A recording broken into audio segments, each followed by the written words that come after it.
Okay, today on Does It Make Sax, I'm going to try out an alto saxophone I've been pretty anxious to get a hold of. I've seen a lot about it online and on Amazon, so I bought it finally. It's a Fesley Alto Saxophone, and you're about to see Does It Make Sax? Okay, here we go. Here it is. The Fesley Alto Saxophone. All right, got this on Amazon, under 300 bucks. I'll show down in the description exactly how much I paid for, but I think it was only like $240 or something like that. So check in the description down below. And if you're interested in this particular saxophone, check out the description below. I'll have all the links on where you can find the saxophone, as well as some of the mouthpieces and ligatures and reeds that I like to use that I'll also highlight during this video. All right, here we go. Fesley. All right, so nice soft bag. Really kind of cool. It's got a nice pattern to it. It's gray color. Has an external pocket on it. I've already taken out all of the fancy covers and plastic that come with the horn. So let's go ahead and get this thing open.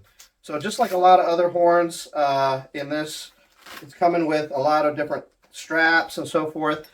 It does not have a built-in shoulder strap to make this a backpack, but it does have these really nifty little D-rings, and it comes with some straps, so I think you can makeshift your own kind of a backpack system if you want to. But it also has D-rings on the top, so you can carry this over your shoulder. But I will tell you, I think this thing only weighs about, I don't know, 15 pounds, so it's pretty light as it is. All right, let's go ahead and get this open. All right, all the zippers have tabs on them, so that's a bonus. Okay, here it is. Talk about gold and shiny. You can take a look. I got another instrument here. You can see exactly just the color, right? So this would be a very traditional color for a saxophone, right? So it is a gold lacquer saxophone. Hopefully you can see all this. I've taken all the packaging out, but if you look at the video pictures before, shows how it was exactly packaged, so you know exactly how it's going to come for you. All right, so let's get this thing out of here. Very pretty. All right, this gold color is really quite cool. You can see it's a little more orange than this other instrument, right? So, but it's very cool looking. So, I'm just gonna play with the keys a little bit just to see. Yeah, all are pretty good except these table keys over here on these budget horns. They always seem to need a little bit of adjustment, and this one is no different. I'm going to have to make some adjustments here because they're, I think the keys might be just touching each other. So again, when they make these instruments, they make them a little more inexpensive by taking some of the materials out, make them a little bit lighter. And the table keys usually end up being the ones that suffer the most. So I'm not surprised that I might have to make some adjustments.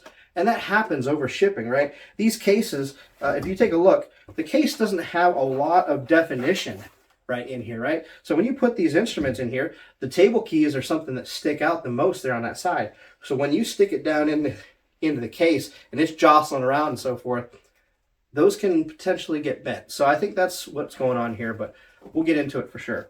All right, real quick, what else do we got here? Standard neck. Looks like it works pretty good. Good brand new cork. Comes with a mouthpiece with a reed already on it. We'll give that a try just so you know how it plays.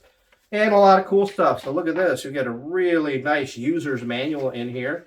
Talks about how to put the instrument together, which is cool. How to put cork on the neck. Yeah, this is pretty nice. So it even gives you a fingering chart. Great. All right, we got this feels like a weighted swab. So this is when you drop the weight down through the horn and you pull it through to clean and wipe off the pads on the inside. This is a really nice, big, feels like a really nice polishing rag. So that's nice. And it says Fesley on it. So that's pretty cool. And I'm not sure. Did you get two with this? I have to check this out. I don't know why there's another one in here. What is this?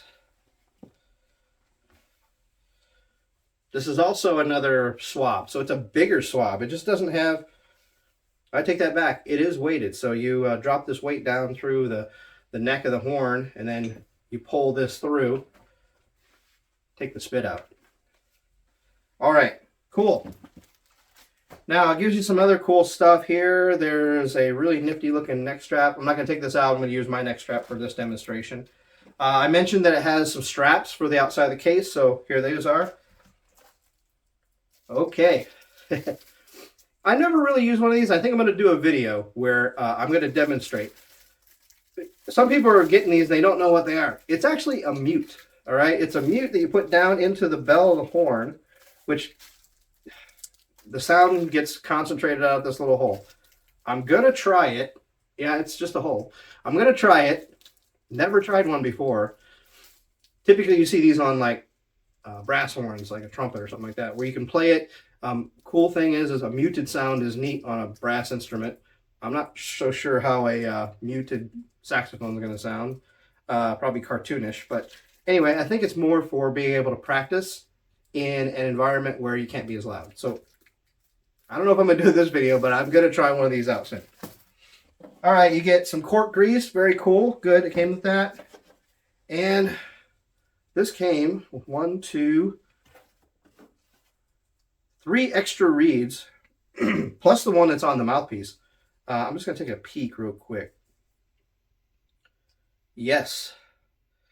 Non-branded. It's a pretty rough feeling reed. Again, I have to assume it's around a 2.5. These are really nice little holders for these. I know they're just paper, but they are quite nice. So 3, 4 reeds for the saxophone. So very cool. All right. And let's see, does this come with a pad saver? No, it doesn't. Okay, it just comes with a cap. No pad saver. But this cap does have a nifty little pocket there that goes over, and I think you can see there's the octave key. So this goes over that to help kind of protect it when you put it in the case. So that's pretty cool. All right, let me put all this stuff back in here, grab my neck strap, get the reed on this thing and get playing. Okay, I'm back. I'm getting ready to put this together. So I'm gonna stick this neck on there. Went in real easy. It's nice and tight. Let's see how well it tightens. There's 2 screws up here. One's for the lyre. Lyre is a little thing that can hold little pieces of sheet music. But this one over here is to tighten the neck thing. And it seems it works pretty good. Yeah, neck is nice and tight. I went ahead and put some cork grease on this. Very important. Make sure you put your cork grease on. That helps when you go to put the mouthpiece on. This is the mouthpiece that came with this Fesley horn, and the ligature and the reed that it came with. So I'm going to put this on here so you can hear how it sounds. If I have difficulties playing it, or I think we have problems, we'll switch over to a different mouthpiece, different reed. All right, here it is, Fesley Alto Saxophone. I'm going to play it for the first time. Here we go.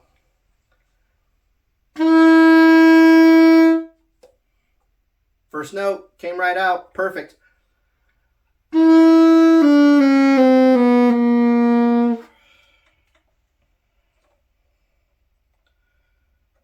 Yeah, these tab keys are touching each other. I think I'm going to have to mess around with that a little bit.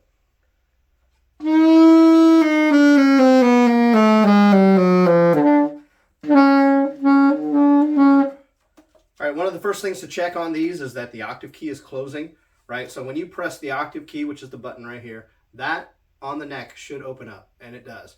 And then when you press the first and second keys, nothing happens. But when you press that third one, which is a G key, that should come down and close all the way. You shouldn't be able to move it.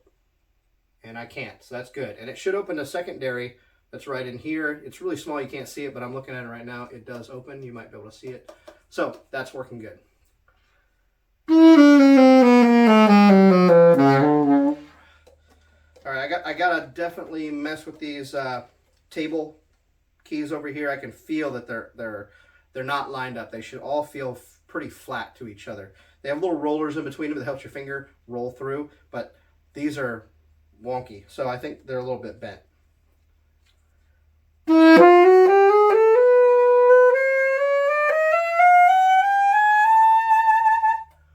all the way up to the F sharp, so it sounds pretty good. All right, let me mess with these table keys just a little bit, and I'll be right back. All right, took me about 20 minutes, but I messed around with them. I don't know if you can see now, but they're all like really flat, these table keys, and they all close now. So you can hear that I can actually get these notes out of here.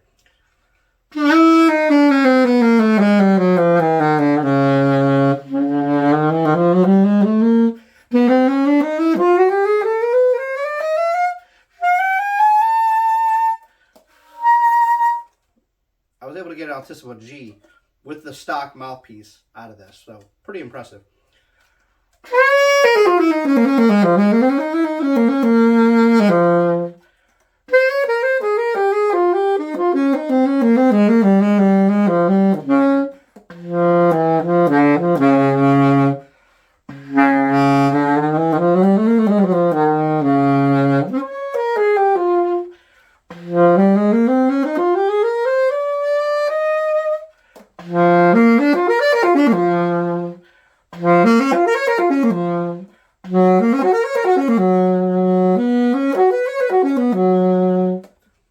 So overall, yeah, this feels pretty good. The keys are nice and heavy, right? So it just feels like they put the right amount of materials in the right places. So it feels very similar to this Yanagisawa here. So now the keys are in a little bit different positioning, but again, every single manufacturer is going to put them in different places, and that's what makes them unique, and that's what makes them whether you like to play them or not. But you should be able to find them all. I had no difficulties finding the keys once I had these table keys fixed.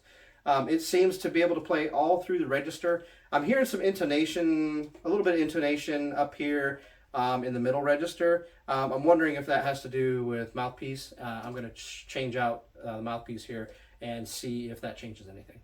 All right, so I put my jazz mouthpiece on here. This is a Claude Lakey mouthpiece. It's not an expensive mouthpiece, but it plays really well and it blows easy. You can hear a big difference between this mouthpiece and that other one because it has a much larger bore. So let's take a listen.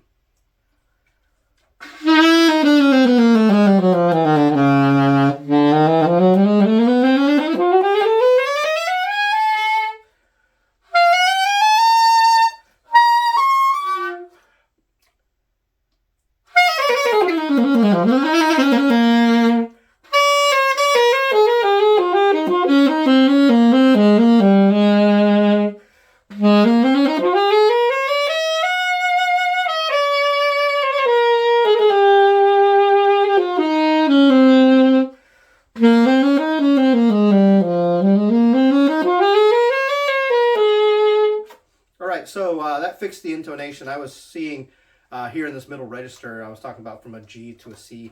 That was a little bit off, but again, it was the mouthpiece and this reed that came with it.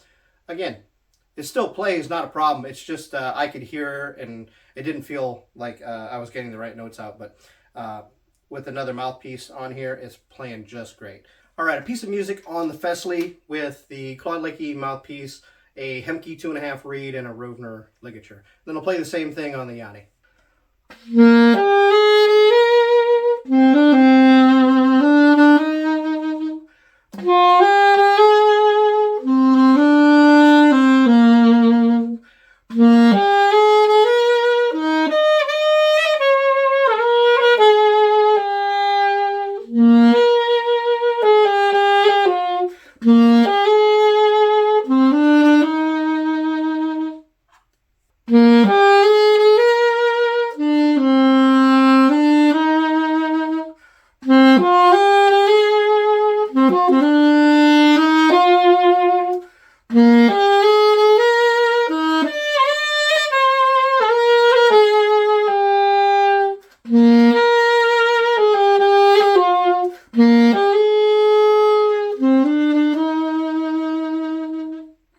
All right, what are my thoughts? So this Fesley Alto Saxophone, other than needing a few keys adjusted, but again, I think that's probably because of shipping and handling, but it wasn't that difficult for me to repair. Again, I just had to kind of bend the keys just a little bit to make them all flat so they weren't interfering with each other. But once I did that, it's playing really, really well. So I'm pretty impressed with this. It has met my expectations. I know there was some hype around it with these Fesley horns, and I will say, when I bought it online, right, the company that manufactures it, they reached out to me with an automated email. Somebody signed it. I don't know if it was a real person or a bot, but you know, it made me feel like they cared, and they wanted to make sure that I got the horn and everything was okay with it. And they sent me more than one email, so that was pretty cool. It made me feel like they really cared. And I will say, this is a bit of a different horn than what I expected. A lot of these inexpensive horns are made for budget, and so that you can get into them relatively cheaply and just kind of tool around and play. For learning how to play, I'd say this is a great horn. For those who have played before and want to get back into it, gosh, for $250 something, I think I caught it on sale. What a heck of a bargain for a really great playing alto saxophone right out of the box. And the mouthpiece that came with it, pretty impressive too. When I changed over to my professional mouthpiece, jazz mouthpiece, I think you could hear in the video, it played quite a bit better. Again, you know, these are different horns, right? You've got a professional horn where you're paying thousands and thousands of dollars for, or you've got a horn here that is under 300 bucks. What a great bargain. Do I recommend this Fesley Alto Saxophone? Yes, I do. If you're learning how to play or you want to get back into it, this is going to be a great and exceptional horn. And I'll tell you what, the way it feels with the keys compared to my professional horn, they put some serious thought and materials into this. So I would highly recommend this one and horn. All right, make sure you like and subscribe and leave a comment. The YouTube really likes these comments that show up on these videos, so helps them go a long way, and it helps other people just like yourself who are looking to get into a budget horn and not break the bank and have an excellent playing horn. All right, does it make sax? It sure does. Stay saxy.